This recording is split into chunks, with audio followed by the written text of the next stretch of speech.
Pankaj Yadav sir यांना सन्मान करण्याची विनंती मी अभिजित सरांना करतो. जोरदार टाळ्या झाल्या पाहिजेत.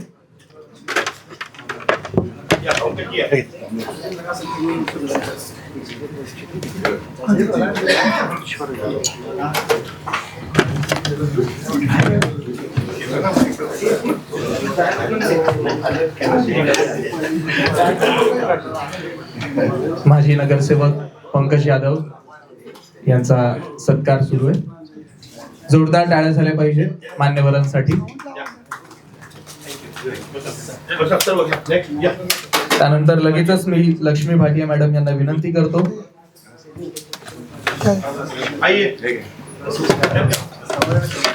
राणे मॅडमच्या हस्ते सत्कार सुरू आहे.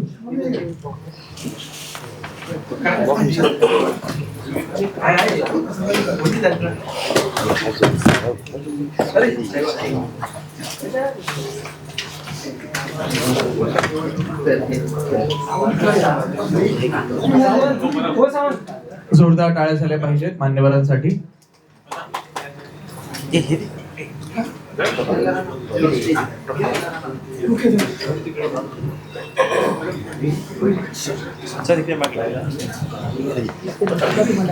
त्यानंतर नगरसेवक अंकित प्रभू सर यांना मी विनंती करतो की त्यांनी व्यासपीठावर यावं. त्यांचा सत्कार करतील अभिजित सर.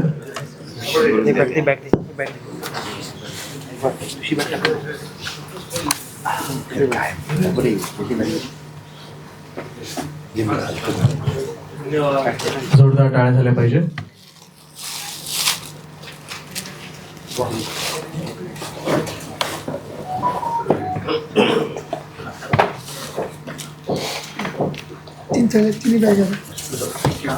त्यानंतर जितेंद्र वळवी सर यांना मी विनंती करतो आणि दिलीप शिंदे सर यांना मी विनंती करतो की त्यांनी व्यासपीठावर यावं.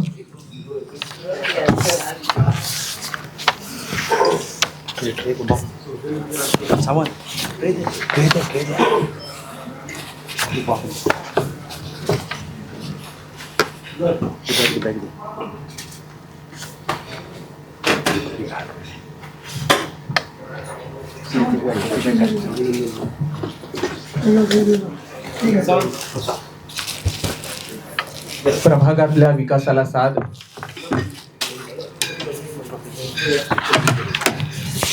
त्यानंतर शिंदे सरांचा सत्कार करतील.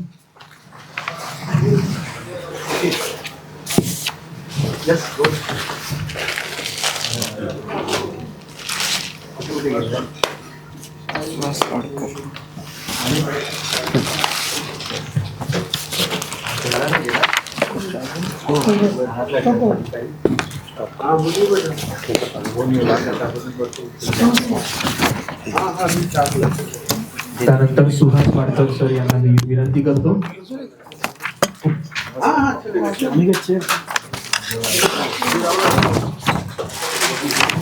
नगरसेवक सुहास पाडकर सर यांचा सत्कार करतील अभिजित सर. प्रभागातील विकासाला साथ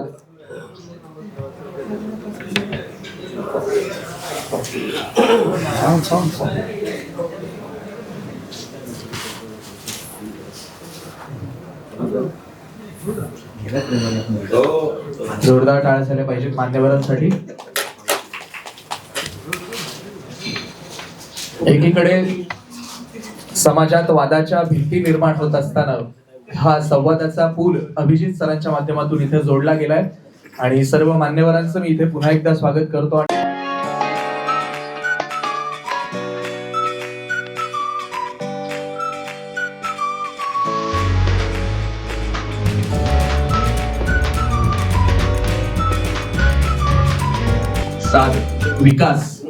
विकासाची व्याख्या नेमकी काय असायला हवी, विकास कसा असायला हवा, आपल्या प्रभागातला विकास सध्या कुठे दिसतोय किंवा कसा दिसतोय, ह्या उद्देशाने आपण सर्वांनी आपलं मनोगत व्यक्त करावं आणि मग नंतर आपण लगेचच प्रश्नांकडे वळूया. शिंदे सर.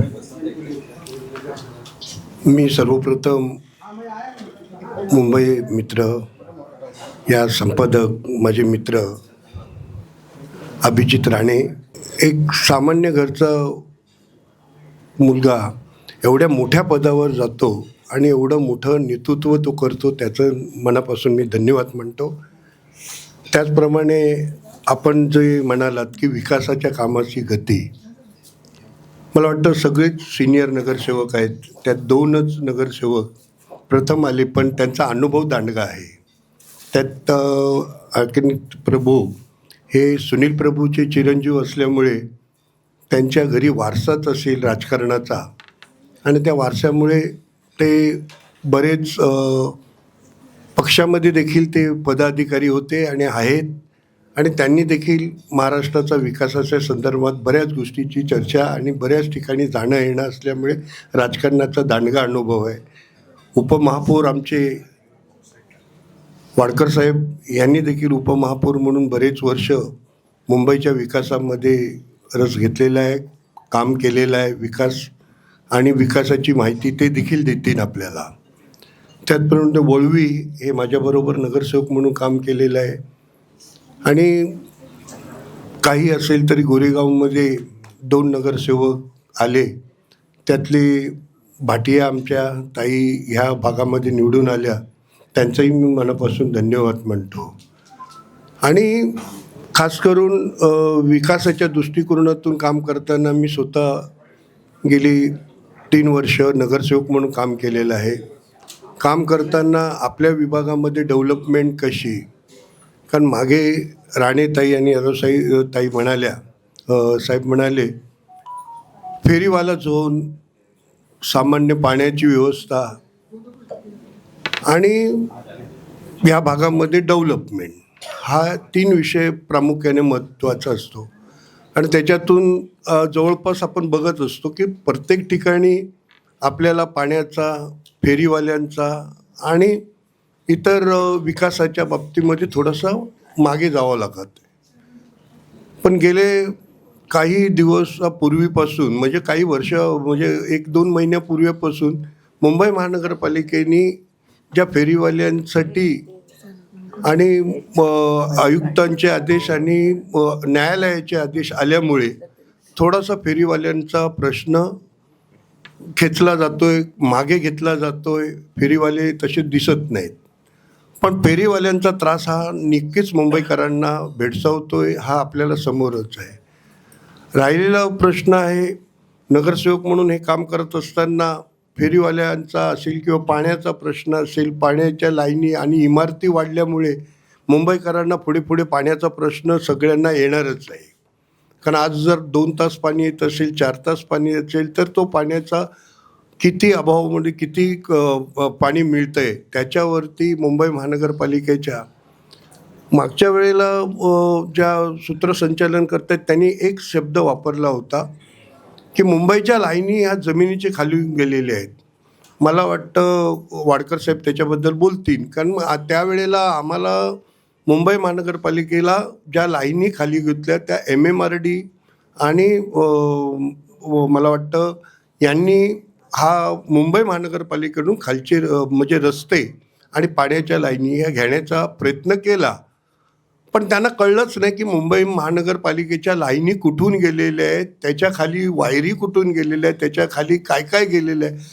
त्यांनी तो प्रकार घेतला आणि जवळपास मला वाटतं की 6 महिन्यानंतर, मला वाटतं 3 महिन्यानंतरच त्यांनी पुन्हा मुंबई महानगरपालिकेकडे गेलं, हे काम आम्ही करू शकणार नाही, आम्हाला त्याच्यातल्या लाईनी माहिती नाहीत, लोकांना त्याचा त्रास झालेला आहे, लोकांना त्याच्यापासून रस्ते बंद करून आम्हाला त्रास झाला, लोकांनी मोर्चे काढले, आंदोलन काढले, हे मुंबई महानगरपालिकाच करू शकते, हे देखील त्यांनी त्यावेळी पाहिलं गेलेलं आहे. मी आपल्याला एवढंच सांगतो की विकासाच्या दृष्टीने झोपडपट्टी मुक्त करण्यासाठी सरकार आता पुढे आलेली आहे आणि सरकार करत आहे. SRA असो, MMRD असो, इतर प्राधिकरण असो, म्हाडा असो, या प्राधिकरणांनी अनेक गोष्टी आता ताब्यात घेतलेल्या आहेत. त्याप्रमाणे स्वच्छ कारभार आपल्याला दिसत चाललेला आहे की जास्तीत जास्त झोपडपट्टी मुक्त झाली की आपल्याला पाण्याचा प्रश्न कसा सोडवता येईल तो, कारण पाण्याची चोरी, पाण्याची गळती हा एक मुंबईकरांचा प्रश्न होता आणि तो आता मीटर लावून ज्या पद्धतीने घेतला जातोय त्याच्यामुळे थोडीशी गळती आणि थोडीशी महापालिकेमध्ये बघायला मिळते. आणि जवळपास गतिमान सरकार असल्यामुळे आपल्याला काम करण्याची, त्यावेळेला प्रत्येकांना काम करण्याची संधी मिळणार आहे. मी एवढंच सांगतो की मुंबईचा विकास हा फार महत्त्वाचा आहे. मुंबईच्या येणाऱ्या त्या इमारती आहेत, येणारी लोकं आहेत, ती वाढती लोकसंख्या पाहता मुंबईचा विकास जोरदार चालू आहे. रस्ते चालू आहेत, ब्रिजेस चालू आहेत आणि मैदानं चालू आहेत. या ठिकाणी लोकांना जाण्या येणारे मार्ग चालू आहेत. गतिमान सरकार असल्यामुळे आपल्याला बऱ्याच गोष्टी करता येत आहेत, एवढंच सांगतोय. धन्यवाद. सर, आपण काय सांगाल आपल्या प्रभागातल्या समस्या आणि आता त्या कशा पद्धतीनं सोडवण्यासाठी आपण कार्यरत आहात? सर्वप्रथम राणे साहेबांना खूप खूप धन्यवाद देतो की नगरसेवकांच्या मनातलं आणि त्यांचं विजन काय आहे. आपण सर्वप्रथम मला वाटतं पहिल्यांदा तसं कोणतरी घेतं आहे, म्हणजे माझ्या पाहण्यामध्ये बाकी ठिकाणी होत असेल. मी प्रथमच अशा कार्यक्रमाला आज उपस्थित झालेलो आहे, त्याबद्दल आपलं खरोखर आभार मानतो. कसं आहे की माझा जो प्रभाग आहे ना, हा आरे कॉलनी, मला वाटतं पूर्ण जगप्रसिद्ध प्रभाग आहे हा आरे कॉलनीचा. एक मुंबईमध्ये एकमेव भाग असा आहे की ज्याला मुंबईचे आपण फुफ्फुसे मानतो. आणि त्या प्रभागामध्ये निरनिराळ्या जाती धर्माचे लोक आहेत आणि आदिवासी बहुल क्षेत्र आहे, मोठा आदिवासी पट्टा आहे तिथे. दुसरं आपले साऊथ इंडियन आहेत, उत्तर भारतीय देखील तेवढेच आहे, पण चांगले गुण्यागोविंदाने सगळे आनंदात आम्ही तिकडे राहत आहे. असं आहे की ह्या आरे कॉलनीमध्ये जर एखादा विकास काम करायचं असेल तर त्या ठिकाणी निरनिराळ्या एजन्सीज म्हणा, प्रशासनाच्या आपल्याला परवानग्या घ्याव्या लागतात. त्यात वन विभाग आहे, आरे प्रशासन आहे आणि संबंधित जे जे काही विभाग असतील त्यांच्या आपल्याला परवानगीशिवाय तिथे आपण काम करू शकतच नाही, असं आहे. आरे कॉलनीच्या भागामध्ये म्हणायचं समस्या तर पाणी, आणि ही पाण्याची जी समस्या आहे ह्या पूर्ण मुंबईभरची आहेत. आता जे सन्माननीय नगरसेवकांनी सांगितलं, शिंदेसाहेब सांगतात, आणि बहुतेक पूर्ण मुंबईमध्ये दररोज मला वाटतं 45 दशलक्ष लिटर पाण्याची आवश्यकता आहे. आणि आता जो पुरवठा होतो आहे तो आपल्या जवळजवळ 38,000च्या आसपास आपल्याला पाणी पुरवठा होते. आणि डेव्हलपमेंट एवढ्या मोठ्या प्रमाणात मुंबईमध्ये व्हायला लागलं आहे की पाण्याची इनपुट कमी आहे आणि आउटपुट सप्लायमध्ये मोठ्या प्रमाणात त्याची आवश्यकता लाभलेली आहे. त्यामुळे भविष्यामध्ये मला असं वाटतं की आपल्याला पाण्याची जी वाढीव ती भरून काढावी लागणार आहे.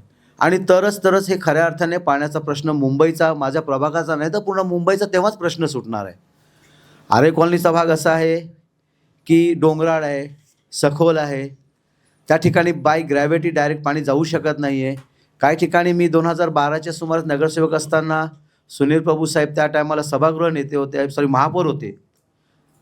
त्यावेळेस ज्या पाण्याच्या लाईन टाकल्या आणि त्याच्या माध्यमातून आता आम्ही तिथे परवानग्या घेतल्या, टाकी संक्षेप करून मग काही वरच्या भागाला पाणी पुरवठा अशा पद्धतीने चालू आहे. परंतु वाढती काही लोकसंख्या आहे, त्याच्या अनुषंगाने अपुरा पाणी पुरवठा आहे.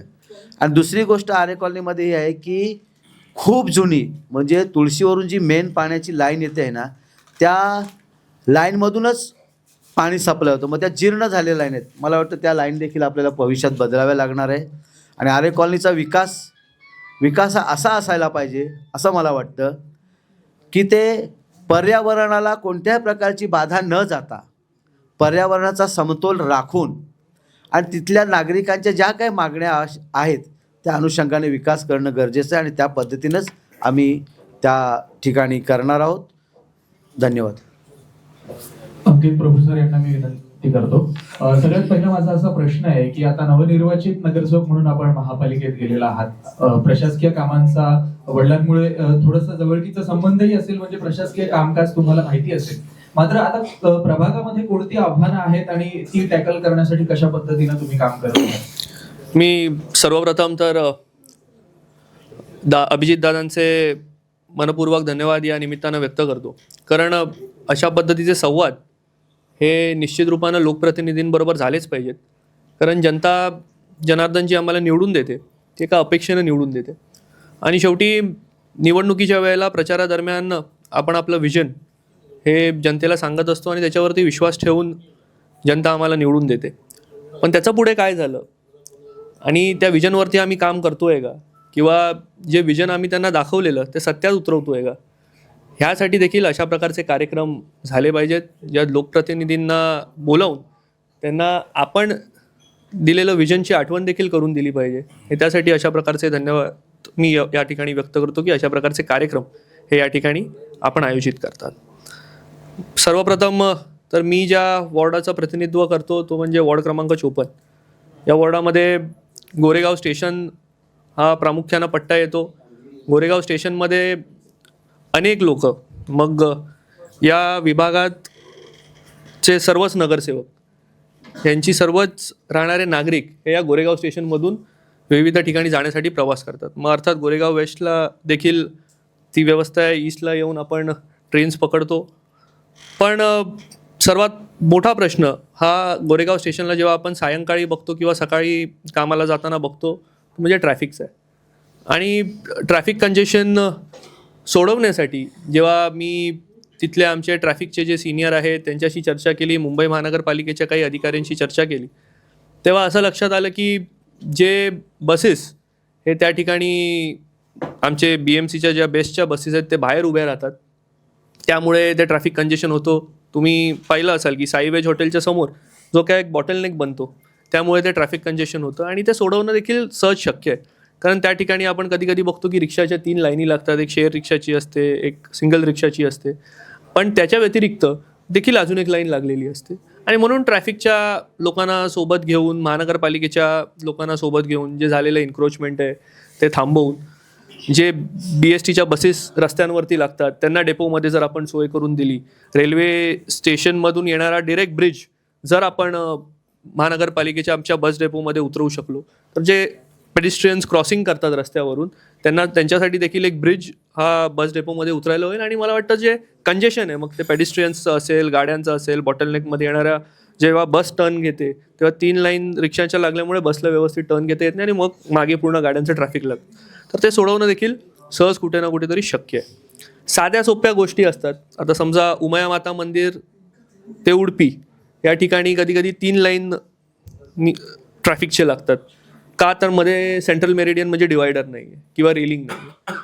ते इतके दिवस CC रस्ता झाल्यानंतर बसवले नाही आहेत. तर ते मला वाटतं झालं तर ती देखील समस्या, म्हणजे उडपी ते आपलं आरे चेक नाका इथे जी ट्रॅफिकची समस्या आहे ती देखील सुटेल. पण आता सध्या लोकप्रतिनिधींना देखील आणि नागरिकांना देखील एक विषयावरती चर्चा करणं गरजेचं आहे की आपल्याला नेमका विकास पाहिजे का शाश्वत विकास पाहिजे.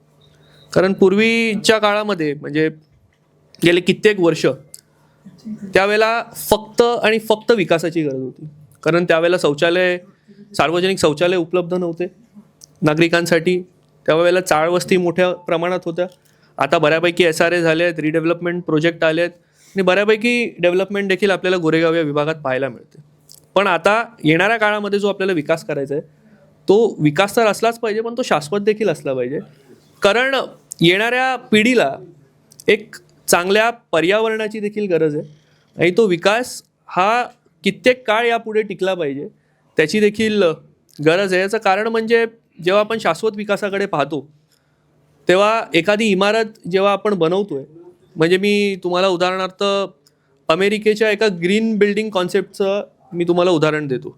त्या ग्रीन बिल्डिंगमध्ये असा कॉन्सेप्ट आहे, म्हणजे त्याला आपण क्लायमेट रेझिलियंट बिल्डिंग म्हणतो, की आता तुमची येणाऱ्या काळामध्ये जे पर्यावरणाची स्थिती असेल त्याप्रमाणे ती बिल्डिंग काम करते. म्हणजे ती बिल्डिंगमध्ये आपल्या सौर ऊर्जाने वीज बनवली जाते, मग तुमची सीवेजची विल्हेवाट असते ती खालीच सेप्टिक टँकमध्ये लावून ते खत म्हणून वापरलं जातं. मग तुमचं पाण्याचा जो विषय असतो त्याला तिथेच फिल्टर करून तेच पाणी मग तुम्ही वापरण्यात घेऊ शकता तुमच्या डोमेस्टिक यूजसाठी. पण अशा प्रकारची बिल्डिंग त्यांनी जी तयार केली आहे ती पुढची 50-60 वर्ष त्या ठिकाणी टिकणार आहे. आणि ती कशी टिकणार आहे की पर्यावरणाचा समतोल राखून टिकणार आहे. आज आपण जर मुंबईमध्ये पर्यावरणाची स्थिती पाहिली तर वायू प्रदूषण 200च्या घरात गेले. आपण मुंबईला जागतिक स्तरावरती शेवटी आपली स्पर्धा आहे. आपण जेव्हा मुंबईच्या या एअर क्वालिटी इंडेक्सला जेव्हा पॅरिसबरोबर आपण कम्पेअर करू तर एक 55 पॅरिसचा एअर क्वालिटी इंडेक्स आहे, लंडनचा एक 50च्या घरात आहे, न्यूयॉर्कचा एक 20च्या घरात आहे. आणि त्यांनी हे कशामुळे शक्य करू शकले, तर त्या ठिकाणी कार्बन कंटेंट जो त्यांच्या प्रदूषणाचा एक मोठा घटक आहे तो त्यांच्या वायूमध्ये किती प्रमाणात आहे आणि तो कमी करण्यासाठी त्यांनी एक कृती आराखडा देखील तयार केला आहे. ते पाळलं जातं म्हणून ते त्या ठिकाणी होऊ शकलं. आणि आज आपण मुंबईमध्ये काय पाहतोय की सर्रासपणे या ठिकाणी प्रदूषण सुरू आहे. या ठिकाणी बरेचसे कन्स्ट्रक्शन साईट तर त्या ठिकाणी सुरूच आहेत, पण त्याचसोबत इंडस्ट्री किंवा कमर्शियल बिल्डिंग्समधून जे येणारी घाण आहे ती कधी कधी जी लिमिट असते त्याच्याकडे लक्ष न देता सोडली जाते. आणि अनेक प्रकारचं प्रदूषण हे या मुंबई शहरात आपल्याला पाहायला मिळतं. आणि म्हणून मुंबई महानगरपालिकेत मी माननीय आयुक्तांकडे, माननीय महापौरांकडे एक मागणी केलेली की या संदर्भात एक पर्यावरण व वातावरणीय बदल समिती असावी, त्याचा एक कृती आराखडा मुंबईला तयार करावं. आणि ही सगळी शहरं जी रेस टू कार्बन झिरो या धर्तीवर काम करतात, म्हणजे फक्त 1 वर्ष 2 वर्ष नाही तर पुढचे कित्येक येणारी वर्ष, मग 30 40 50 वर्षाचा एक प्लॅन आपल्याकडे असेल आणि येणाऱ्या मुंबईच्या भविष्याला आपण एक चांगली मुंबई देऊ शकू. कारण जर पर्यावरण राहिलं तर आपण मनुष्य म्हणून जगू, तर पर्यावरणच नाही राहिलं तर आपल्या मनुष्यांना पण जगायला त्या ठिकाणी चांगले दिवस राहणार नाहीत. आणि म्हणून तो एक कृती आराखडा असावा. त्यामध्ये मुंबईचं कार्बन कंटेंट किती आहे ते ट्रॅक केलं जावं, ते कमी करण्यासाठी त्या ठिकाणी उपाययोजना आखल्या जाव्या. आणि कार्बन कंटेंट जर कमी झालं तर निश्चित रूपानं मला असं वाटतं एक चांगला श्वास मुंबईकर घेऊ शकतात. आता बघा, एअर क्वालिटी इंडेक्स आपला 3-4 दिवसात कमी झाला आहे. का तर कन्स्ट्रक्शन साईट आपण सगळ्या थांबवल्या आहेत, म्हणून आपण मुंबईमध्ये प्रदूषण कमी पाहू शकतो. पण हे कायमस्वरूपी उपाय नाही. मुंबई ही विकसित होणारं शहर आहे आणि म्हणून विकास तर मुंबईत होणार आहे, म्हणून तुम्ही कामं कायमस्वरूपी थांबवू नाही शकत. पण कामं सुरू असताना हे सगळे कृती आराखडा आपल्याला त्या ठिकाणी राबवावा लागेल, तेव्हाच आपण एक त्या ठिकाणी शाश्वत विकास हा करू शकू. त्याचसोबत अनेक विकास कामं मुंबईमध्ये झाली, मग मेट्रो झाली, कोस्टल रोड झाला, चांगले रस्ते झाले अनेक ठिकाणी CC रोड व्हायचे बाकी आहेत. पण जेव्हा CC रोडचं काम आपण पाहतो त्यावेळेला या सर्व सिमेंट कॉन्क्रीट रस्त्यांमध्ये तुम्हाला एक युटिलिटी कॉरिडॉर द्यायला लागतो. आज अजितराव राणे साहेब, मी आलो तेव्हा त्यांचं सत्र ऐकत होतो तेव्हा ते बोलून गेले, एक चांगला विषय बोलले की मुंबई महानगरपालिकेच्या आताच्या अधिकाऱ्यांना, जे रिटायर झाले त्यांना माहीत होतं, पण आताच्या अधिकाऱ्यांना पाण्याची लाईन, ड्रेनेजची लाईन, ही कित्येक वर्ष जुनी लाईन कुठून जाते हेच माहीत नाही. आता मला आश्चर्य वाटण्यासारखी गोष्ट आहे, कारण मी स्वतः सिव्हिल इंजिनियर आहे. मुंबई महानगरपालिकेकडे एक किमान त्या गोष्टीचं ब्लूप्रिंट असलं पाहिजे, एक युटिलिटी मॅप असला पाहिजे की बाबा इथे आम्ही जेवढ्या लोकांना पाणी देतो त्याची लाईन खाली कुठून जाते. आज एखाद्या ठिकाणी पाणी व्यवस्थित मिळत नसेल, पाणी दूषित मिळत असेल तर स्थिती काय आहे, आपण एका ठिकाणी खोदून बघतो, तिकडे लाईन नाही मिळाली, परत दुसरीकडे खोदतो, परत लाईन नाही मिळाली का चौथीकडे खोदतो, आणि असे 7-8 खड्डे आपल्याला पाण्याची लाईन शोधण्यासाठी खोदावे लागतात. हे दुर्दैव आपल्या प्रशासनाचं आहे आणि आपण फेल्युअर आहे त्याच्यामध्ये. आणि म्हणून एक युटिलिटी मॅप आता सध्याच्या तुम्ही ज्या नवीन लाईनी टाकल्या आहेत त्याचा असला पाहिजे. सिमेंट कॉन्क्रीट रस्ता खोदण्यासाठी आपल्याला मोठ्या प्रमाणात फाईन आकारावा लागतो किंवा अधिकचे पैसे भरून जेव्हा एखादं एजन्सीला काम करायचं असतं तर ते महानगरपालिकेला द्यावे लागतं. आणि अशा वेळेला सिमेंट कॉन्क्रीट रस्ता जेव्हा तुम्ही करता तेव्हा त्याच्या बाजूला जर तुम्ही युटिलिटी कॉरिडॉर अस्फाल्टचा जर केला तर ते खोदून त्या सगळ्या युटिलिटीज जर त्याच्या खाली असतील तर मेंटेनन्सचं काम करणं पण सोपं होतं. पण आपण काय बघितलं अलीकडच्या काळात, जेव्हा प्रशासकीय राज्य होतं तेव्हा कॉन्क्रीटचे रस्ते सर्रास झाले. आणि आज जेव्हा कॉन्क्रीटचे रस्ते झाल्यानंतर जेव्हा पाण्याचा प्रश्न निर्माण होतो, ड्रेनेजचा प्रश्न निर्माण होतो, तेव्हा ते रस्ते परत खोदावे लागतात. त्या ठिकाणी एकही ठिकाणी मला असं वाटतं युटिलिटी कॉरिडॉर, मला गोरेगावात तर कुठे दिसलेच नाहीत, पण युटिलिटी कॉरिडॉर असते तर हे सोपं झालं असतं. आज आपल्याकडे जनगणना झालेली नाही, तर एक वस्तुस्थिती आपल्या सगळ्यांना मान्य करावी लागेल की लोकसंख्या वाढली आहे. आणि म्हणून वाढत्या लोकसंख्येप्रमाणे जे पाण्याची लाईन असते जी रस्त्याच्या खालून जाते ती 6ची लाईन असेल तर ती 9ची करण्याचे नियम आहेत जर तुम्ही सिमेंट कॉन्क्रीटचा रस्ता करता, कारण पुढचे 10-15 वर्ष आपण ती खोदू शकत नाही. ड्रेनेजची लाईन आपल्याला त्याचा जो डायमीटर आहे तो वाढवायला लागतो. आणि म्हणून अशा पद्धतीचं जेव्हा नियोजन होतं तेव्हा पुढे येणाऱ्या लोकांना त्रास होत नाही. पण आता आपण काय बघितलेत, सिमेंट कॉन्क्रीटचा रस्ता झाला, युटिलिटीज अपग्रेड केल्या नाही. आणि म्हणून वाढत्या जनसंख्येप्रमाणे जर आपण तयारच नसू तर त्यांना आवश्यक ते पाणी कसं देणार आहे, त्यांना आवश्यक त्या ड्रेनेजच्या व्यवस्था आपण कशा देणार आहेत, ही देखील महत्त्वाची स्थिती या शहरामध्ये आहे. आणि फक्त असंच नाही म्हणत आहे मी गोरेगावमध्ये, तर पूर्ण शहरावरती ही स्थिती ओढावली आहे. आणि म्हणून येणाऱ्या काळामध्ये जे रस्ते होतील, जे उर्वरित व्हायचे बाकी आहेत सिमेंट कॉन्क्रीटचे रस्ते, कारण मुंबई एक असं शहर आहे त्याच्या खालून अनेक युटिलिटीज धावतात, तर त्या सर्व युटिलिटीज कधी ना कधी मेंटेनन्ससाठी त्या ठिकाणी जातात. आणि म्हणून युटिलिटी कॉरिडॉर देखील या ठिकाणी असले पाहिजेत. मध्ये फेरीवाल्यांचा मुद्दा जाम ऐरणीवर आलेला, पण 2014ला जे फेरीवाल्यांवरती एक अधिनियम निघालं, त्यामध्ये टाउन वेंडर कमिटी अपॉइंट करून फेरीवाल्यांना त्या ठिकाणी जागा देण्याबद्दलचं धोरण हे त्या ठिकाणी निघालेलं. आणि म्हणून आमचं देखील सगळ्यांचं एकच मत आहे की जे अधिकृत फेरीवाले आहेत त्यांना प्रत्येक वॉर्ड ऑफिसप्रमाणे तुम्ही हॉकिंग झोन्स द्या, कारण हॉकिंग झोन्स जर तुम्ही दिले तर मग तुम्ही अधिकृत फेरीवाले अनधिकृत फेरीवाले हे ओळखू शकाल आणि मग त्याप्रमाणे कारवाई करू शकाल. आणि म्हणून त्या प्रकारे महानगरपालिका प्रशासन हे येणाऱ्या दिवसांमध्ये काम करेल अशी सर्वच नगरसेवकांची त्या ठिकाणी अपेक्षा आहे. पण एक गोष्ट सतत सातत्याने नगरसेवक म्हणून लोकांमध्ये वावरताना इतकीच कळते की विकास हे देण्याचं काम प्रशासनाचं असतं, पण सांभाळण्याची जबाबदारी ही त्या शहराच्या नागरिकांची असते. निश्चित जेव्हा आपण मेट्रोनी प्रवास करतो, लोकलनी प्रवास करतो, BST बसेसनी प्रवास करतो किंवा आपण फुटपाथ्स वापरतो, तेव्हा आपण विकास तर देतोय. आता आपण मेट्रो दिले म्हणजे आपण विकास दिला, पण काही ठिकाणी किंवा काही वेळेला काही मेट्रोजमध्ये आपल्याला थुकलेलं पाहायला मिळतं किंवा काही मेट्रोजमध्ये आपल्याला कचरा केलेला पाहायला मिळतो. तर विकास देण्याची जबाबदारी प्रशासनाची तर आहेच, पण ती सांभाळण्याची जबाबदारी देखील आपल्या सुज्ञ नागरिकांची आहे. मी असं नाही म्हणत की सगळे नागरिक तसे वागतात. सगळ्या नागरिकांचं देशावर प्रेम आहे, आपल्या शहरावर प्रेम आहे, आणि त्या वेळेला जर काही नागरिकाला अशा पद्धतीची घटना घडताना आढळली तर तो दुसऱ्या नागरिकाला थांबवतो देखील, हे माझं शहर आहे, अशा प्रकारची घाण या ठिकाणी करायची नाही. पण अशा प्रकारची स्थिती ही प्रत्येक ठिकाणी झाली पाहिजे, अशा प्रकारची मनस्थिती आहे प्रत्येक नागरिकाच्या मनात झाली पाहिजे, तेव्हाच आपलं शहर हे आपण स्वच्छ करू शकू. आज किती वेळा आपण पाहतो की घनकचऱ्याची आम्ही व्हिजिट घेतो, त्यावेळेला तिथला कचरा साफ होतो, पण नंतर तिथेच येऊन तो कचरा केलेला असतो. पण ते कशामुळे होतं? ती मुंबई महानगरपालिका प्रशासन घनकचरा जो विभाग आहे तो त्या ठिकाणी सकाळी त्यांचे ट्रक हे लागलेले असतात, पण नंतर जो कचरा जो होतो तो आपल्याच कधी ना कधी नागरिकांच्या केलेल्या या वागणुकीमुळे होतो.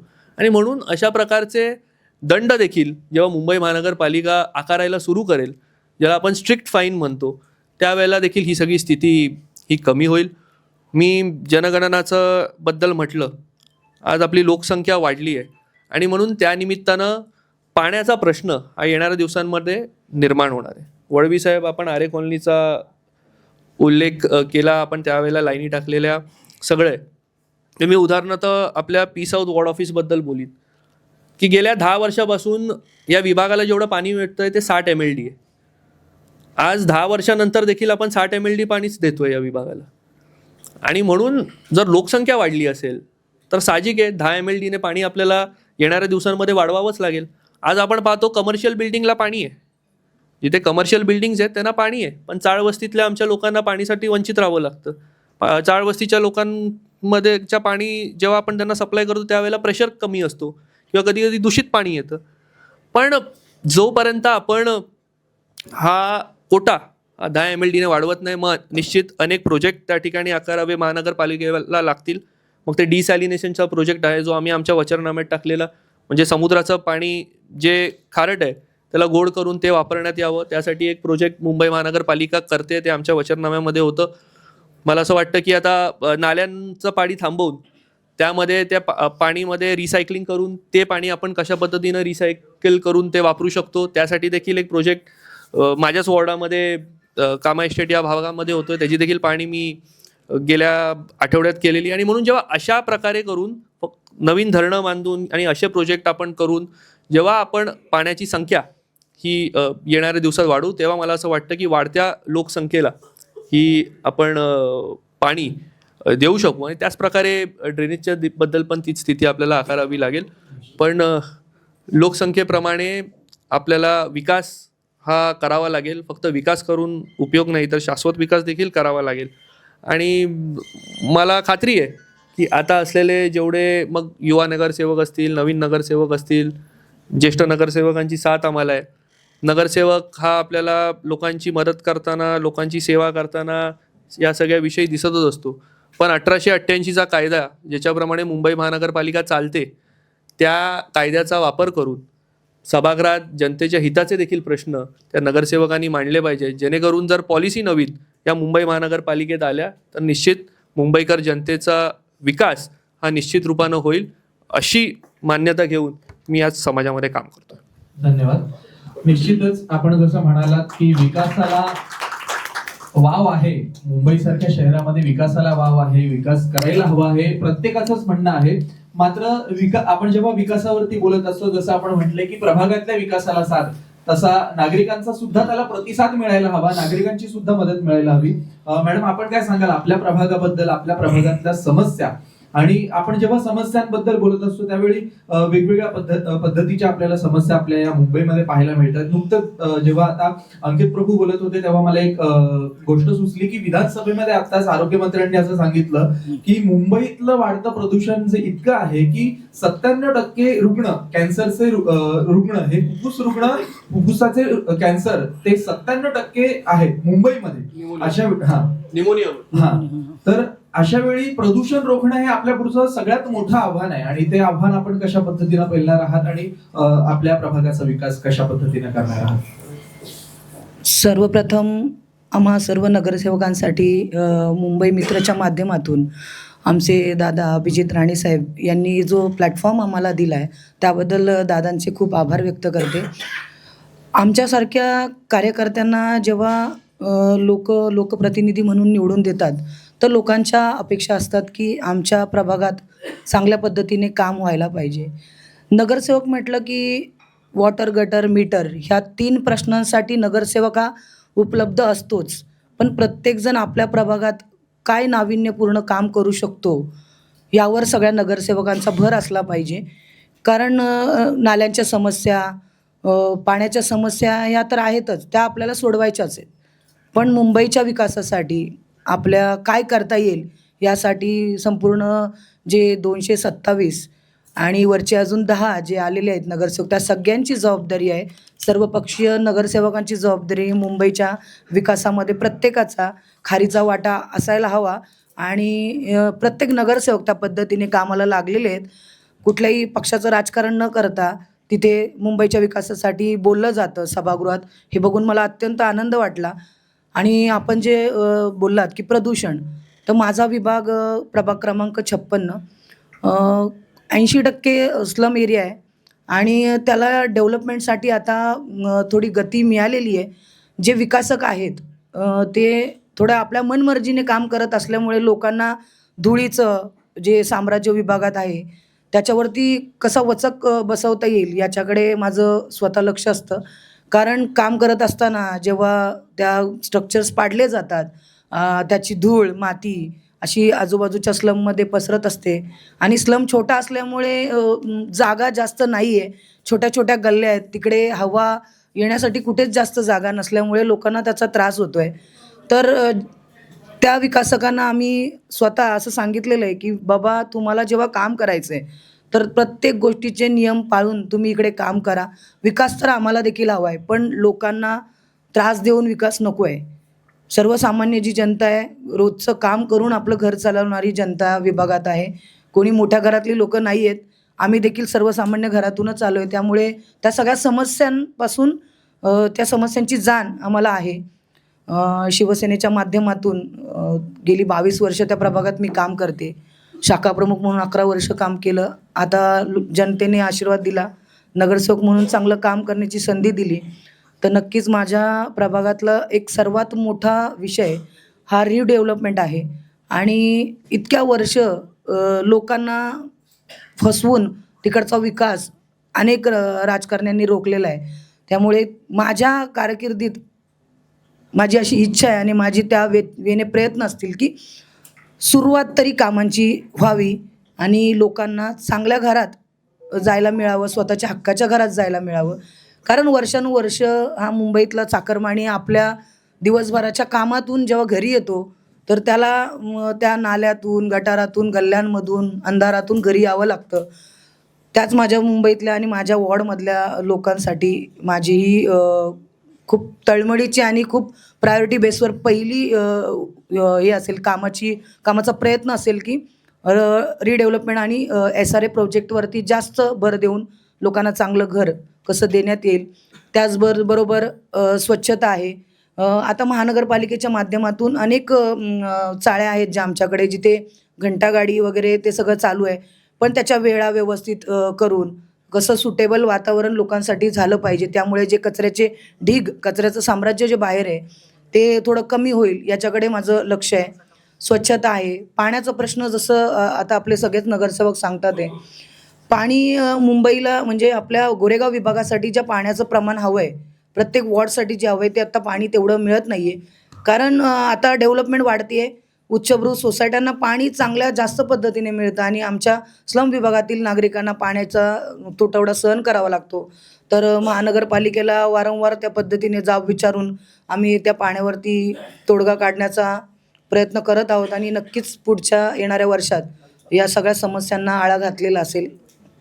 धन्यवाद. मॅडम जसं म्हणाल्या की वेगवेगळी कामं आपल्या प्रभागासाठी मंजूर करून घेतली जातात आणि ती मंजूर झाल्यानंतर काही कालावधीने काही कारणास्तव ती प्रलंबित सुद्धा राहतात.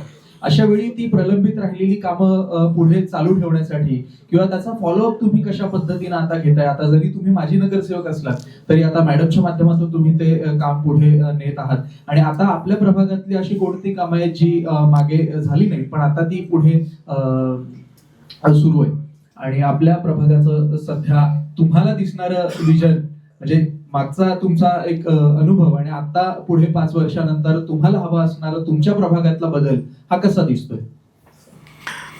सर्वप्रथम मी अभिजित भाऊ यांना खूप खूप मनापासून धन्यवाद देतो. त्यांनी हा एक संवाद तिथे परिसंवादचे आयोजन केलं आहे. ही एक संधी आहे सर्व जनप्रतिनिधींना आपले विचार आणि आपल्या वॉर्डासाठी जे काय आपलं विजन आहे ते मांडण्यासाठी आणि याच्या माध्यमातून आपल्या मीडियाच्या माध्यमातून लोकांपर्यंत आणि मुंबईकरांपर्यंत पोचवण्याचं हे एक उत्तम आज तुम्ही नियोजन केलं आहे, त्याबद्दल तुमचं मनापासून खूप खूप धन्यवाद. त्याचप्रमाणे येथे उपस्थित सर्व नवनिर्वाचित नगरसेवक नगरसेविका त्यांना मनापासून खूप खूप अभिनंदन देतो. कारण की आम्ही जेव्हा 2017ला निवडून आलो, जेमतेम 2-2.5 वर्ष झाली आणि कोविड आलं.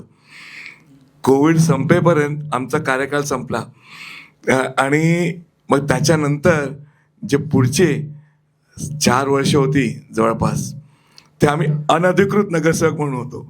तर आमचा कार्यकाळ ऑफिशियली तुम्ही बघितलं तर फक्त 2.5 वर्ष ऑफिशियल आम्हाला काम करायला भेटलं.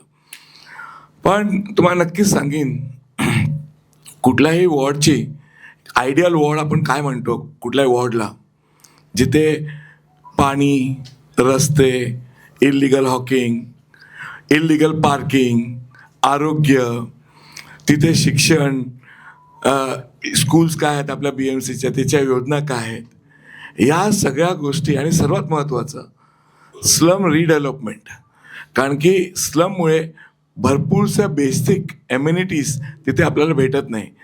ते रिडेव्हलप होणं हे गरजेचं आहे. प्रत्येक वॉर्डचं म्हणतो मी जवळपास. ह्या बेसिक गरजा जर आपण एका लिमिटपर्यंत एका पर्सेंटेज पण आपण फुलफिल करू शकलो प्रत्येक नगरसेवक, म्हणजे आपण त्या वॉर्डला एका लेवलला आणलं आहे. तो एक फरक, पॉझिटिव्ह फरक नेहमीच दिसून येतो.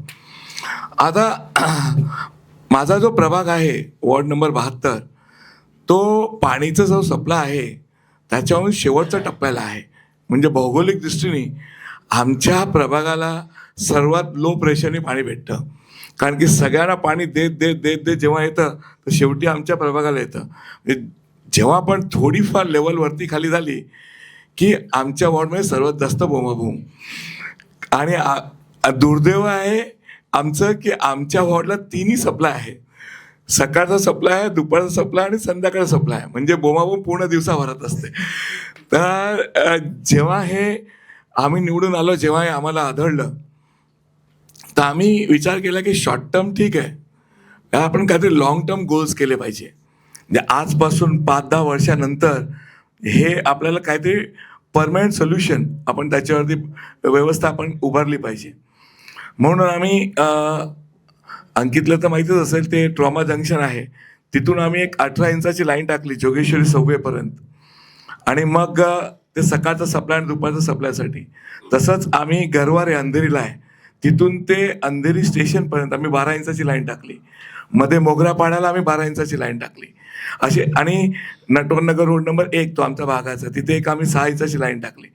असं करून आम्ही जवळपास जो इफेक्ट आहे आम्हाला पाणी टंचाईचा, जो आम्हाला जास्त भोगावा लागतो भौगोलिक दृष्टीने, तर 90% आम्ही आता त्याला रिझॉल्व्ह केलं आहे.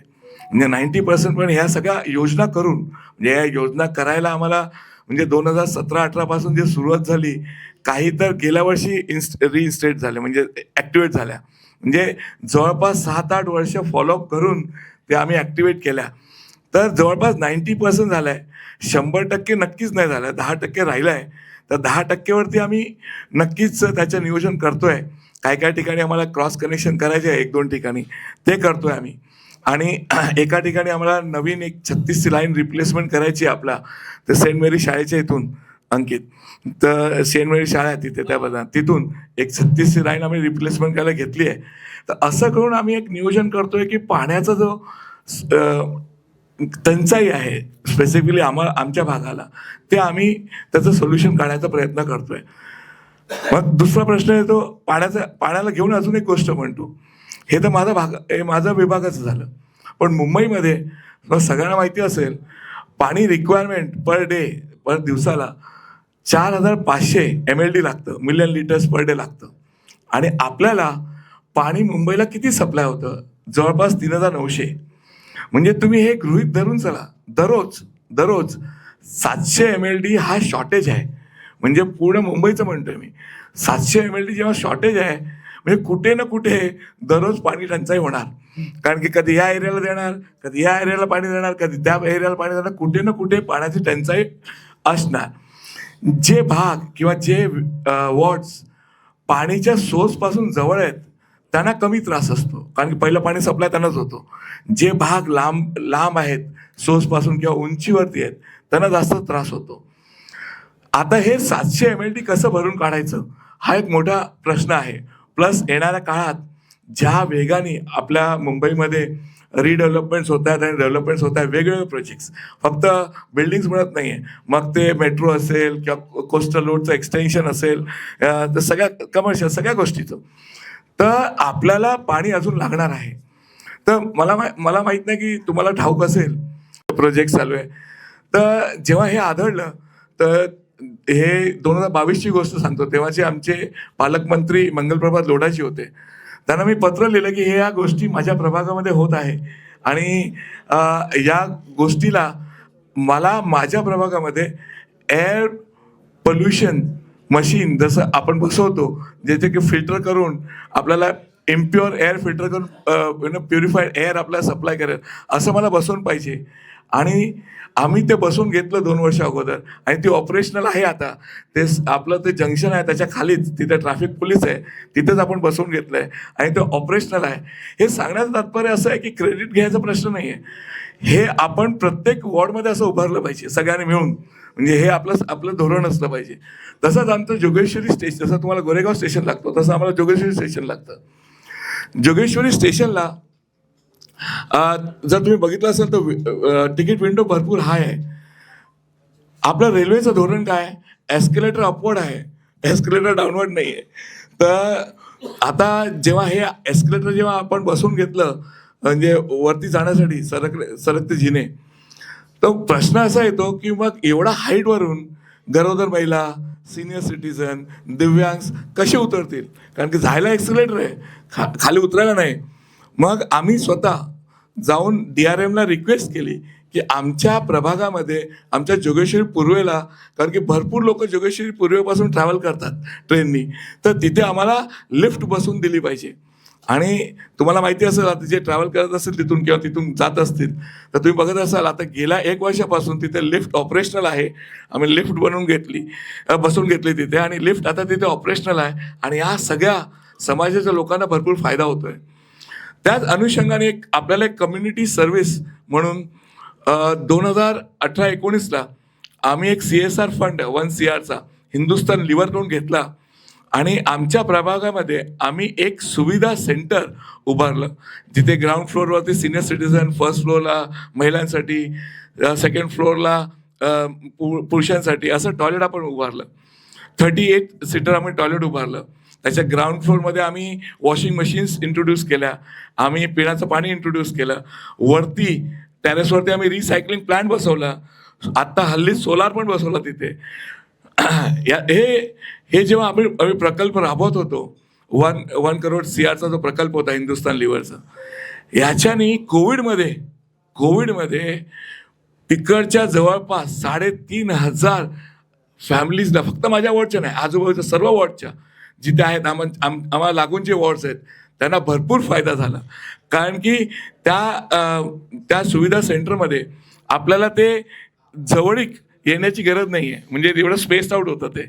आणि आम्हाला सांगायला आनंद होतोय, वेस्टर्न मुंबईचा ऑफिशियल फर्स्ट सुविधा प्रोजेक्ट आम्ही आमच्या वॉर्डमध्ये आणला. तर ऑफिशियल फर्स्ट सुविधा सेंटर पूर्ण मुंबईचा तो आम्ही उभारला आणि त्याचा फायदा खूप लोकांना या कोविडच्या महामारीमध्ये झाला. त्याचप्रमाणे जेव्हा पर्यावरणाचा विषय आला तर 2019 साली आम्ही इस्माईल युसूफ कॉलेज ग्राउंड आहे आमच्याकडे, तिथे आम्ही महाविकी पद्धतीने तिथे आम्ही 1200 स्क्वेअर फीटमध्ये 1000 झाडांचा प्रकल्प राबवला. म्हणजे डेन्स फॉरेस्ट क्रिएट केला आम्ही, कारण की ते पण गरजेचं आहे. म्हणजे आपल्याला सगळ्या गोष्टी बघायच्या, पर्यावरण पण बघायचं आहे, तर त्या दृष्टिकोनाने आम्ही डेन्स फॉरेस्ट क्रिएट केलं. आणि त्याचबरोबर ह्या गोष्टी करताना म्हणजे हे बेसिक गरजा जे आहेत, आपण नाली, रोड हे सगळं तर करत असतो. म्हणजे हे बेसिक, म्हणजे ह्या गोष्टी सांगायचं तात्पर्य काय की आपल्याला कधी कधी आउट ऑफ द बॉक्स विचार करून आपल्या वॉर्डसाठी काय करता येईल आपल्याला, ते आपण सर्वांनी आपल्याला प्रयत्न केले पाहिजे आणि त्या अनुषंगाने आपण सगळी कामं केली पाहिजे. आता एक मोठं एक अडचण सगळ्यांना येते, हक्काचं सगळे बोललेच, आणि QR कोड येणार आहे आणि 1 by 1 मीटर बाय 1 मीटरचं ते आपल्याला बसायला जे स्लॉट्स येणार आहेत, वेंडिंग कमिटीची जी रिकमेंडेशन्स आहेत त्या सगळ्या अप्रूव्ह करून ते येते. मला वाटतं ते एक इलिगल पार्किंग हा एक मोठा विषय झाला आहे. इलिगल पार्किंग म्हणजे काय, म्हणजे कधी कधी आपल्याला ते समजत नाही. जड वाहने जे असतात, जड वाहने जर आपल्या रेसिडेन्शियल एरियामध्ये उभे आहेत ते इलिगल पार्किंग आहे according to motor vehicle act. म्हणजे हे आपल्याला समजणं गरजेचं आहे. जर हेवी व्हेकल, कमर्शियल व्हेकल जर रेसिडेन्शियल एरियामध्ये उभे आहेत तर ते इलिगल पार्किंग आहेत, किंवा म्हणजे गेटच्या समोर असेल ते इलिगल पार्किंग, डबल पार्किंग, तो विषय वेगळा आहे. ह्यासाठी आपल्याला काय केलं पाहिजे, सर्व नगरसेवकांनी आपल्या प्रभागामध्ये जिथे ओपन स्पेस आहे, ओपन स्पेस, आता एक लक्षात ठेवा की आपल्याला जमिनीच्या वरती आपल्याला काय मुंबईमध्ये जागा नाही आहे, आपल्याला जमिनीच्या खाली जावं लागेल. तर जिथे ओपन स्पेस आहे तिथे आपण अंडरग्राऊंड पार्किंग आपण प्रपोज केलं पाहिजे. कारण की जेणेकरून काय होईल, तो पार्किंग आपल्या प्रभागाचा जो पार्किंगचा विषय आहे तो आपण बऱ्याचपैकी आपण सॉल्व्ह करू शकतो. कारण की आपल्या वॉर्डमध्ये अंडरग्राऊंड पार्किंग असेल तर आपण लोकांना रिक्वेस्ट करू शकतो. आता काय की सपोज एक टेम्पो लागला आहे, आपला वॉर्डचा माणूस आहे, त्याला पार्किंग करायला जर सपोज गोरेगावला यायचं असेल किंवा मलाडला यायचं असेल तो कंटाळा करणार, तो येणार नाही. पण जर आपल्या वॉर्डमध्ये आपण जर हे उभारणं केली तर हे शक्य आहे. असंच एक प्रपोजल आम्ही ना आत्ताच टाकलं आहे. आमच्या इथे एक मोठं ग्राउंड आहे, IY कॉलेज ग्राउंड, त्याच्या खाली अंडरग्राऊंड पार्किंगचा आम्ही प्रपोजल टाकलं आहे, जेणेकरून स्टेशनवरती येणाऱ्या लोकांना प्लस प्रभागातल्या कमर्शियल व्हेकलला आम्हाला त्यांचं पार्किंग नियोजन करून देऊ शकतो. या अनुषंगाने आम्ही तो प्रपोजल टाकला. हे मी काय सांगतोय, हे पुढचे 5 वर्ष तुम्ही विचारताय ना, या सगळ्या गोष्टी आम्ही पुढचे 5 वर्ष करणार आहोत. त्याचप्रकारे स्लम रिडेव्हलपमेंट हे खूप मोठा विषय आहे. कारण की आमच्या प्रभागामध्ये जसं मॅडमनी सांगितलं, स्लम हा एक मोठा भाग आहे. बादनेकावाडी असो, मग तो सुभाष रोड असेल, फ्रान्सिसवाडी असेल, आणि मग तिथे मोगरापाडा असेल, अशा ठिकाणी भरपूर स्लम्स आहेत आणि वर्षानुवर्षे तसेच आहेत. म्हणजे लोक तसंच, आणि किती लोक स्वप्न बघून मला वाटतं तिथे जग सोडून पण गेली की आपण कधीतरी त्या बिल्डिंगमध्ये जाऊ, की आपल्या मुलाचं लग्न तिथे आपल्या बिल्डिंगमध्ये करता येईल. तर हे होणं खूप गरजेचं आहे. आणि आमचं प्राधान्य असेल की जे रखडलेले प्रोजेक्ट्स आहेत SRAचे, किंवा ज्यांना SRA प्रकल्प करायचा आहे त्यांना आपण गव्हर्नमेंटच्या मध्ये आपण एक मीडिएटर म्हणून काम करून ते प्रकल्प कसं लवकरात लवकर राबवता येईल आणि कसं मार्गी लावता येईल याचा आम्ही नक्कीच तंतोतंत प्रयत्न करणार आहे या पुढच्या 5 वर्षात. बाकीच्या गोष्टी पण आहेत, पण ह्या बेसिक गोष्टी तर आहेतच. जे गटर नाली हे सगळं होत असतं. अजून एक मोठा एक प्रकल्प आम्हाला जो राबवायचा आहे तो अंधेरी सबवे आम्हाला लागतो. म्हणजे वर्षानुवर्ष जेव्हा पाऊस होतो तेव्हा तो अंधेरी सबवे सर्वात पहिला TV वर दाखवला जातो तुंबलेला. तर आम्ही एक 2019ला आम्ही एक तिथे प्रपोजल टाकलं SWDचं. म्हणजे तो पंप हाऊसपासून स्टार्ट करून याच्या खालून रेल्वेच्या खालून मायक्रो टनलिंगच्या माध्यमातून त्या बाजूला वेस्टला तिथे जॉईंट करायचं, दाऊदबाग आहे तिथे जॉईंट करायचं असं प्रपोजल आम्ही केलेलं. ते एक्झिक्यूट पण झालं, म्हणजे त्याचं टेंडरही निघालं आणि त्याचं काम पण सुरू झालं. पण काही कारणामुळे तो विषय आता इथे घ्यायचा हे नाही आहे स्टेज, तर काही कारणामुळे तो प्रकल्प तिथे थांबवला. पण मी परत वारंवार मी देवेंद्रजींच्या मागे होतो की सर हा प्रकल्प परत रिॲक्टिवेट करा. आता तुम्हाला आनंदाची गोष्ट आहे, तो प्रकल्प रिॲक्टिवेट झाला आहे. आता 197 कोटीचा तो प्रकल्प, अगोदर 250 कोटीचा होता, आता ते शॉर्ट करून त्याने 197 कोटीचा तो प्रकल्प आपण राबवतोय. म्हणजे येणाऱ्या 1.5-2 वर्षात तो परिसर पण फ्लड फ्री होऊन जाईल. म्हणजे तो मुंबईतला एक मोठा एक फ्लड प्रोन झोन आहे तो. अशा प्रकारे हे आमचं नियोजन आहे पुढच्या 5 वर्षाचं. पुन्हा एकदा अभिजित भाऊ, तुमचं खूप खूप मनापासून धन्यवाद. ही संधी दिली आमचे मतं मांडण्यासाठी. खूप खूप धन्यवाद. सरांनी एक मुद्दा सांगितला की चौकटीच्या बाहेर जाऊन विचार करायला हवा, आणि चौकटीच्या बाहेर जाऊन खरं तर मला वाटतं इथे प्रत्येक जण जे काही आपलं विजन सांगतायत ते नक्कीच चौकटीच्या बाहेरच आहे. आता ही चौकट नेमकी कधी पूर्ण होणार हे आम्ही तुम्हाला पुन्हा 5 वर्षांनी नक्कीच विचारू. सरांकडे लगेचच जाऊया. सर, आपण उपमहापौर सुद्धा राहिलेला आहात आणि अशा वेळी वेगवेगळे नगरसेवक आपल्याकडे प्रश्न घेऊन येतात. आता जसं आपण म्हणालो मगापासून की प्रदूषणाची समस्या आहे, रस्ते आहेत, वाहतुकीची आहे, पार्किंगची, अशा अनेक समस्या आहेत. पण मुंबईतली सध्याच्या घडीला तुम्हाला वाटणारी एकदम मोठी समस्या कुठली आहे आणि ती कशा पद्धतीने सोडवली जाऊ शकते, त्याच्यासाठी नेमकं काय विजन असावं असं तुम्हाला वाटतंय? सर्वप्रथम मुंबई मित्राचे संपादक अभिजित राणे साहेब आणि त्यांच्या मातोश्री यांना खूप खूप धन्यवाद. या परिसराचा आयोजन केलं आणि आम्हाला बोलवलं. माझा प्रभाग क्रमांक 41. गेल्या वेळी मी होतो प्रभाग क्रमांक 40मध्ये. नव्याने प्रभाग क्रमांक 41 मिळाला आहे. त्याची रूपरेषा जर म्हणायला गेलात तर जवळपास 80% स्लम आहे आणि 20% इमारती आहेत. आणि ह्याच्या अपोजिट अगोदरचा प्रभाग होता. त्यामुळे ज्या बेसिक गरजा असतात त्या पुरवणं खूप गरजेचं आहे. त्याच्यामध्ये कचऱ्याची समस्या, त्याच्यामध्ये सगळ्यात मोठी पाण्याची समस्या आणि इतर आरोग्याच्या सुविधा यासुद्धा पुरवणं खूप गरजेचं आहे. तर तुम्ही पहिला प्रश्न विचारलात विकास म्हणजे काय किंवा विकास कसा असायला पाहिजे. तर मगाशी सांगितल्याप्रमाणे विकास हा शाश्वत असायला पाहिजे.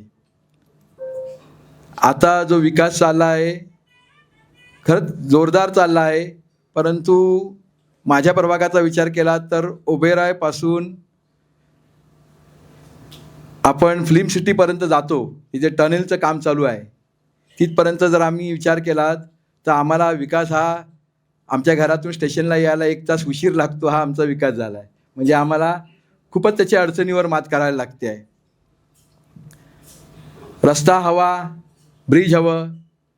खरं तर हा रस्ता हवा म्हणून आम्हीच पाठी लागलो होतो आणि ज्या उद्घाटन केलं होतं त्या आम्हीच भूमिपूजन केलं होतं, मीच पूजेला बसलो होतो आणि गोरेगाव मुलुंड लिंक रोड आपण चालू केला होता.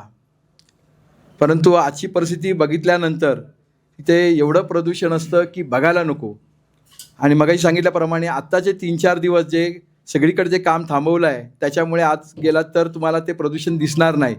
परंतु पुन्हा, कारण हे आपण 10 दिवसासाठी ठेवलेलं आहे, पुन्हा बघायला गेल्यानंतर ह्याच गोष्टी होणार. ट्रॅफिकमध्ये आम्हाला 1 तास लागणार, परत हा धुळीचं साम्राज्य वाढायला लागणार. आणि म्हणून विकास होताना ह्या गोष्टीचं नियोजन करणं खूप गरजेचं आहे. नियोजन होत नाही का, तर नियोजन होतं, परंतु ते विकास करणारे असतात, रोड बनवणारे असतात, इमारती बनवणारे असतात, त्यावेळी त्यांना ते पाणी मारायला पाहिजे. किंबहुना एक साधं गोष्ट करूया, आपल्याला इमारती बनताना ट्रक जातात आणि ट्रक बाहेर येतात मातीचे, आणि त्याच्यातूनच माती बाहेर येते, रस्त्यावर येते, हे तर सगळ्यांना माहिती आहे. आणि ह्याच्यासाठी नियम असा आहे की तो ट्रक बाहेर येताना तो पाण्याने काय केला पाहिजे, त्याचे टायर वगैरे धुतले पाहिजे. पण आजपर्यंत एकही तुम्ही विकासक बघितला नाही की त्यांनी कुठल्याही ट्रकाचे टायर धुतले आहेत. बघितलं आहे का कोणी? अजिबात नाही. म्हणजे हे छोटे छोटे, हा एक छोटा नियम आहे, असे अनेक नियम आहेत, सरळच्या सरळ पायदुडी तुडवले जातात आणि त्याच्यामुळे हे प्रदूषण वगैरे हे समस्या वाढत जाते. मागाशी सांगितल्याप्रमाणे त्याच्यामुळे आरोग्याच्या सुविधा काय होतात, कमजोर पडत चालल्या आहेत आणि फुफ्फुसाचे कॅन्सर होण्याचे प्रमाणसुद्धा काय होतात, मुंबईसारख्या भागामध्ये वाढत चाललेत. दुसरा आपण मोठा प्रश्न आपण घेतला होता तो म्हणजे पाण्याचा. आता सर्वसामान्य माणसाला MLD वगैरे कळणार नाही, परंतु मुंबईला पाणी दिवसाला किती लागतं, तर साधं आणि सोपं गणित आहे. प्रत्येक दिवसाला मुंबईला पवईचं तलाव जेवढं आहे तेवढं पाणी प्रत्येक दिवसाला मुंबईला लागतं. म्हणजे एक तलाव हा 1 दिवसाला लागतो, एवढं मुंबईची गरज आहे. पण त्याच्याने पण पूर्ण मुंबईची गरज भागत नाही. त्याचं कारण काय, तर मुंबईमध्ये पूर्वीपासूनच आपण बघितलं, आता 10, 15, 25 वर्षापासून आपण बघितलं असेल तर जवळपास 60 ते 70% स्लम होतात. आता आपण त्याच्यावर उपाय केला. बाळासाहेब ठाकरेंनी चांगली योजना आणली, आपण SRA सारखी योजना आणली. त्यामध्ये आपण ठरवलं की मुंबईचा माणूस कुठेही गेला नाही पाहिजे, तो तिथल्याही तिथे राहायला पाहिजे, आणि जो स्लममध्ये राहतो तो कुठे आला पाहिजे, बिल्डिंगमध्ये आला पाहिजे. चांगली योजना होती, त्यानुसार त्या योजना पुढे पुढे पुढे होत गेल्या. परंतु आज आपण त्या योजनेला 4 पट FSI देतो, सगळ्यांना माहिती ना. आता याचा अर्थ जिथे 1 रूम होती तिथे आपोआप किती रूम झाल्या, 4. म्हणजे मुंबईची लोकसंख्या आपोआप किती पटीने वाढली, 4 पटीने वाढली. आणि मुंबईला आपण पाणी किती देतो आहे, 1 पटीनेच पाणी देतो आहे, आणि लोकसंख्या वाढते आहे 4 पटीने. पाण्याचा तुटवडा होणार की नाही होणार, होणार. मग ह्याच्यावर एक साधा आणि सोपं एक उपाय काढला होता, आणि तो मजबूत होता आणि होणारासारखा होता. ज्यावेळी आम्ही उपमहापौर किंवा किशोरीताई महापौर असताना आदित्य साहेबांनी एक डोक्यात कल्पना आणली होती आणि त्याचं टेंडरिंग पण झालं होतं. ते म्हणजे काय, तर आपल्याला मनोरीला समुद्राचं पाणी गोडं करायचं होतं आणि ते गोडं करून आपल्याला पुरवायचं होतं. कारण एखादं तलाव किंवा धरण बांधणं, मग तिकडची जमीन खाली करणं, तिकडची झाडं तोडणं, तिकडची जैवविविधता आहे ती नष्ट करणं, आणि त्याच्यासाठी लागणारा वेळ, ह्या गोष्टीमुळे ते लवकर त्या गोष्टी साध्य होत नाही. आणि म्हणून आपण ठरवलं होतं की मनोरीला आपण ते एक प्रकल्प घ्यायचा, त्याच्यातून समुद्राचं पाणी आपण गोडं करायचं, आणि त्यातून आपल्याला पाणी भेटणार होतं 200 MLD. किती पाणी भेटणार होतं, 200 MLD. आणि ह्यामुळे आपण गोरेगावपासून दहिसरपर्यंत वेस्टचा भाग आहे तो पूर्णच्या पूर्ण आपण काय करणार होतो, त्या पाण्यावर ठेवणार होतो. आणि अशामुळे आमच्या इकडचा भाग, म्हणजे आपण पूर्वेकडचा भाग आहे, तो आपोआप ते पाणी येतं. आमचं दुर्दैव काय माहिती आहे की पाणी पूर्ण तलावातून भांडुपला येतं, भांडुपातून आमच्या विभागात येतं, आणि आमच्या विभागातून संपूर्ण पट्ट्याला हे पाणी जातं. परंतु असं असताना सुद्धा आम्हाला पाणी भेटत नाही. सरांनी मगाशी सांगितलं, जे पाण्याच्या स्रोताच्या जवळ आहे त्यांना पाणी मुबलक भेटतं, तर ते चुकीचं आहे. कारण आमचा भाग हा उंचावर असल्यामुळे आणि आमची वस्ती अजून उंचावर असल्यामुळे ते पाणी सहसा चढत नाही. आणि त्यामुळे सकाळी 4 वाजल्यापासून 3 वाजल्यापासून आमचे शाखाप्रमुख आम्ही बघत असतो, देवाला सांगत असतो की आज काही प्रॉब्लेम येऊन दे नको. हां, आता उद्या परवा आता होळी आहे, होळीच्या दिवशी, कारण गेल्या वर्षी होळीच्या दिवशीच पाणी नव्हतं, इतकी परिस्थिती भयानक असते आम्ही टाकीच्या जवळ असून सुद्धा. मग त्याचं कारण आहे, आम्ही वरच्या लेवलला असल्यामुळे आमच्या इथे 50 ते 60% पंपावरच पाणी चालतं, आणि एखाद्या दिवशी पंप बंद पडला आणि आपल्याला माहिती आहे पाण्याची लेवल आज वरती आहे, उद्या खालती आहे, आणि त्याच्यामुळे ते प्रॉब्लेम होतात. आणि दुसरं एक कारण तुम्ही सांगितलं की पाणीचं शॉर्टेज असल्यामुळे इकडचे ओरडले का ह्यांना दुसऱ्या दिवशी पाणी द्या, तिकडच्यांना कमी द्या, मग तिकडचे ओरडले का त्यांना पाणी द्या, इकडच्यांना कमी द्या. हा खेळ तो संपूर्ण मुंबईमध्येच चालू आहे आणि ते सगळ्या नगरसेवकांना आम्हाला माहिती आहे. लोकांना कसं समजवायचं हा आमच्या पुढे समस्या आहे, कारण लोक आमच्या अंगावर येत असतात. त्यामुळे माझ्या मते आम्ही तो प्रोजेक्ट पास केला होता, परंतु सरकार पडल्यानंतर ते स्वप्न आदित्य साहेबांचं होतं म्हणून तो प्रोजेक्ट थांबवला. पण मी ह्या सरकारला आता विनंती करीन की आम्ही 4 वर्ष आम्ही तर काही नगरसेवक नव्हतो, पण आता आलो आहे, तर हा प्रोजेक्ट लवकरात लवकर चालू करावा, जेणेकरून 1 वर्षात ही पाण्याची समस्या ही आपल्या इकडच्या उपनगरामध्ये संपून जाऊ शकते. आता माझ्या इथला भाग बघायला गेल्यानंतर माझ्या इथे शिवशाही आहे. इथे कोणाला शिवशाही प्रकल्प माहिती असेल तर लगेच सगळ्या अडचणी तुम्हाला कळल्या असतील. तो भाग आहे की जरीमरीच्या कुर्कल्यामधील जे रस्ताबाधित नालाबाधित लोक होती त्यांना आम्ही आणलं होतं, शिवशाहीत आणलं होतं आणि त्या 33 बिल्डिंग आहे, परंतु आजपर्यंत तिथे महानगरपालिकेची आपल्याला सुविधा पुरवता येत नाही, कारण तो शिवशाही प्रकल्प आपण हँडओव्हर करू शकला नाही. आणि त्यामुळे कचरा जर साफ करायचा असेल तरी मोठी समस्या. तिथे 22 वर्षापासून रोड बनले नाहीत, ते रोड बनवण्याची मोठी समस्या. ज्या बिल्डिंग आहेत त्या 22-23 वर्षानंतर जीर्ण झालेल्या आहेत त्याची मोठी समस्या. हा एक समस्येचा मोठा पाडा माझ्या पुढे आहे, तो मला 5 वर्षात कसाही करून सोडवायचा आहे. त्या शिवशाहीच्या बाजूला एक चांगला प्रकल्प आणण्याचा प्रयत्न करतो आम्ही. 4 मंजिला एक आपण हॉस्पिटल आणणार आहोत. त्याच्या पाठी आम्ही लागलो. आमचे आमदार सुनील प्रभू साहेब आहेत आणि अगोदरचे नगरसेवक तुळशीराम शिंदे आणि मी, आम्ही तिघंही प्रयत्न करतो आहे आणि तो या 5 वर्षात एक सुंदर तिथे हॉस्पिटल आपल्याला बघायला भेटेल की जेणेकरून लोकांच्या गरजा तिथे पूर्ण केल्या जातील. दुसरं राहिलं रस्ता. आता मी सांगितलं माझ्याकडून मुख्य रोड जातो आहे, त्याच्यामुळे प्रदूषण तर झालं, परंतु तो जोपर्यंत रस्ता होत नाही तोपर्यंत आजूबाजूचे डेव्हलपमेंट पण नीट होत नाही. दररोज आता त्या दिवशी आम्ही चांगलं उदाहरण घेतलं होतं की 10वीची परीक्षा चालू आहे आणि 12वीची परीक्षा चालू आहे आणि त्यांना सेंटरवर जायचं आहे. तर जनरली काय असतं, सेंट्रल जवळच असतं तर आपण 1 तासामध्ये जाऊ शकतो, परंतु आमच्या इकडच्या 10वीच्या आणि 12वीच्या मुलांना जवळपास 1.5 ते 2 तास लवकर जायला लागतं, कारण ते वेळेवर तिथे ट्रॅफिकमधून पोचायला पाहिजे. त्यामुळे तो रस्ता, तो टनल जेवढ्या लवकर होईल तेवढ्या लवकर आमच्या विभागाचा काय होईल, कायापालट होईल.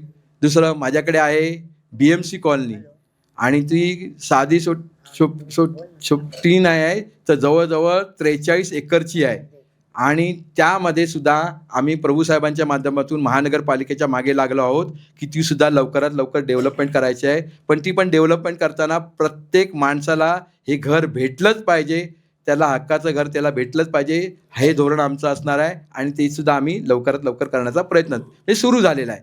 म्हणजे दुसरे सुद्धा जवळपास त्याच्या व्यतिरिक्त सुद्धा जवळजवळ 40% आमच्याकडे अजून स्लम आहे, तो सुद्धा डेव्हलपमेंटच्या माध्यमातून तिथले प्रश्न सोडवले जातील.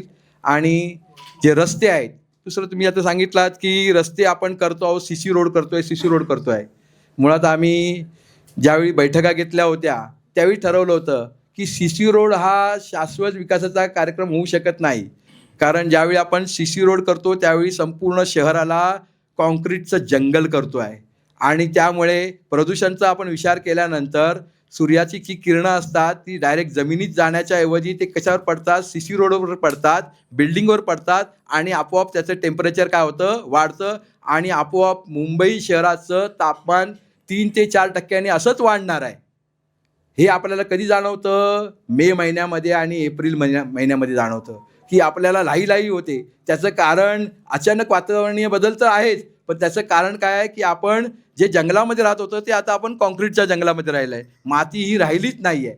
त्याचा दुसरा एक परिणाम तुम्ही बघितला असाल तर पुऱ्या मुंबईमध्ये बोरवेल आहेत.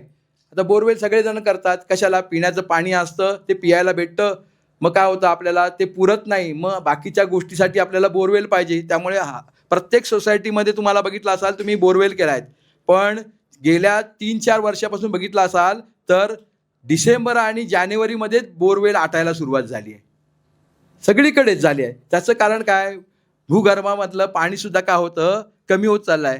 जर पावसाचं पाणी आहे हे जमिनीवर पडल्यानंतर ते रस्त्यावर सिमेंटच्या पडतं. आपण नंतरच्या काळामध्ये जी गटारं होती बाजूची पर्जन्य वाहिलं होत्या त्या वाढवल्या, कारण पाऊस किती पडतो, 200-250 ML पडतो माहिती आहे ना तुम्हाला, मोठ्यानं पावतो आणि ते फ्लडिंग होतं. त्यामुळे आपण बाजूची गटारं पण काय केली गेली, मोठी केली आणि ती जवळपास सगळीच झाली. त्यामुळे ते सगळं पाणी कुठे वाहून जातं, समुद्रात. जमिनीमध्ये पाणी मुरायचं प्रमाणच संपलं आणि त्यामुळे आपल्या बोरवेल पण काय होतात, कमी होत चाललेल्या आहेत आणि त्यामुळे भविष्या काळामध्ये ते पावसाचं पाणी आहे ते बिल्डिंगवर आणून आणि बिल्डिंगच्या मार्फत ते जमिनीमध्ये मुरवणं किंवा जिरवणं ही सगळ्यात मोठी मोहीम असणं गरजेचं आहे. कारण जमिनीतल्या पाण्याची पातळी आपल्याला वाढवायलाच लागणार. त्यामुळेच ते प्रदूषणासाठी किंवा पर्यावरणासाठी सुद्धा खूप काय चांगलं आहे. अशा अनेक गोष्टी आहेत. पण माझ्या समस्या माझ्यापुढे मी सांगितल्याप्रमाणे की माझा वॉर्ड स्लम जास्त असल्यामुळे माझ्या समस्या थोड्या वेगळ्या आहेत. मुंबईचा उपमहापौर असल्यामुळे ह्या गोष्टी आम्हाला करता आल्या.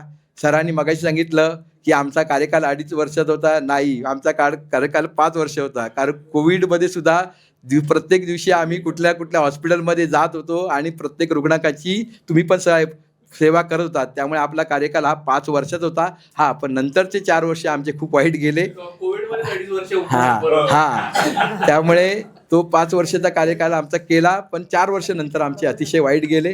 ते आता आम्ही भरून काढू. आम्हाला जे कामं थांबली होती त्याच्याही पेक्षा चांगली प्रगती करू. आणि आम्ही बघतोय की महानगरपालिकेचा सध्याचं वातावरण खूप चांगलं आहे आणि सगळ्या नगरसेवक जीव तोडून बोलत आहेत आणि 4 वर्षानंतर त्यांना सगळ्यांना संधी भेटली आहे. ते तुटून पडले आहेत आणि नागरिकांच्या समस्या सोडवल्या जातात. कारण आपल्याला माहिती आहे प्रशासन काम करतं. असं वाटतं की 4 वर्ष नगरसेवक नव्हते त्यामुळे मुंबई कुठे थांबली होती का? अजिबात नाही.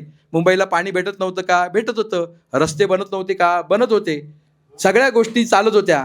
मग नगरसेवक आल्यानंतर काय, ते रस्ते बनत होते पण त्याच्यामध्ये भ्रष्टाचार होत होता. पाहिजे तसे लोकांना रस्ते बनवले जात नव्हते. त्याच्यामध्ये आपण म्हणतो अनेक युटिलिटी खालून जाते आहेत. समजलं, त्या देखभालसुद्धा केले नव्हते. सिवरचे धापे बंद केले जात होते. कुठे पाण्याची लाईन फुटली आहे की नाही ते न बघता सुद्धा रस्ते बनवले जात होते. म्हणजे प्रशासन फक्त कामासाठी काम करतं. जे लोकांच्या जनतेसाठी जे खरं काम असतं ते केलं जात नाही. कचरा उचलला जात नव्हता का? उचलला जात होता. पण त्यावेळी सुद्धा आम्ही जेव्हा सांगतो तेव्हा त्याच्यानंतर काही ठिकाणचा कचरा उचलला जातो. आज सुद्धा आम्ही जर सांगितलं ना एखादी गोष्ट किंवा लोकांनी आमच्यापर्यंत पोहोचवली नाही तर 2-2, 3-3 दिवस कचरा अजून तिथेच असतो. मग नगरसेवकाची गरज काय आहे, तर प्रशासनावर वचक ठेवणं ही नगरसेवकाची गरज आहे. आणि प्रशासन आणि नागरिक यांच्यामधला दुवा कोण आहे? नगरसेवक. त्यामुळे नगरसेवक असणं गरजेचं आहे आणि नगरसेवकाच्या माध्यमातून चांगल्या रीतीने अजूनसुद्धा कामं होऊ शकतात हे आम्ही दाखवून देऊ. 5 वर्षाचा कालखंड आहे. 5 वर्षानंतर माझा प्रभाग जरा वेगळा झालेला तुम्हाला दिसेल. यस, एवढंच बोलतो. पुन्हा एकदा अभिजित राणे साहेबांचा खूप खूप धन्यवाद. जय हिंद, जय महाराष्ट्र. या संपूर्ण चर्चेचा सार जर आपण बघितला तर मुंबई हे विकसित होणारं शहर आहे आणि या शहरात एक शहर एक आहे मात्र समस्या हजार आहेत. अशा वेळी विकास हवा, मात्र तो विकास शाश्वत हवा. या संपूर्ण चर्चेचं सर्व नगरसेवकांचं हे एकमत आहे असं मला वाटतं. पण ह्या सगळ्यामध्ये एक आणखी म्हणजे समस्यांची गोळाबेरीज मांडत असताना मला वाटतं की 1.5 बोटाच्या नाकामध्ये 3 बोटाची नथनी घातली म्हणून नाकाची सुंदरता वाढत नसते. त्याच पद्धतीनं योजना कितीही सुंदर असल्या किंवा प्रकल्प कितीही सुंदर असला तरी ती योजना राबवणारी प्रशासकीय यंत्रणा किंवा राजकीय यंत्रणा सुद्धा तितकीच सक्षम असायला लागते. आणि मला वाटतं या संपूर्ण नगरसेवकांच्या बळीच्या माध्यमातून ती राजकीय व्यवस्था तर सक्षम होईलच, मात्र प्रशासकीय व्यवस्था कशी सक्षम करायची हे सुद्धा हे सर्व नगरसेवक आपल्या नागरिकांच्या समस्या सोडवण्यासाठी काम करतील. आणि त्यानंतर विकासाला यांनी घातलेली साथ लोक सुद्धा त्यांना प्रतिसाद मतांच्या माध्यमातून देतील इतकाच आशावाद व्यक्त करतो आणि थांबतो. जोरदार टाळ्या झाल्या पाहिजे सर्व नगरसेवकांसाठी.